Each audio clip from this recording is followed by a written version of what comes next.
Zardari house Islamabad में सहाफियों से मुलाकात के बाद मीडिया से बातचीत में पीपल्स पार्टी के चेयरमैन बिलावल भुट्टो जरदारी हुकूमत पर खूब गरजे। सवालात की बौछार करते हुए पूछा कि खारजा पॉलिसी को तरजीह क्यों नहीं दी जा रही, कौन सी सरहद है जहां तनाव नहीं, लेकिन वजीर आजम को मुल्क की बजाय ऑफशोर कंपनियां बचाने की फिक्र पड़ी है। हाउस में खड़ा होकर कि the accountability should start from the prime minister of Pakistan, आज तक नहीं हुआ। एट द टाइम कि ये आदमी ये कंपनीज बना रहे थे, ये ऑफशोर कंपनीज बढ़ा रहे थे, ये फ्लैट्स खरीद रहे थे, ये सब कुछ कर रहे थे, शहीद बीबी को हर ताले में घसीट रहे थे, पाकिस्तान में और पाकिस्तान के बाहर भी।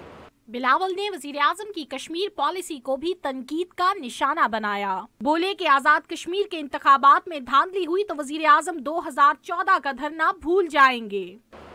If you rig these elections, अगर रिगिंग होता है, अगर खून खराबी होता है, तो आप 2014 का धरना भूल जाएंगे।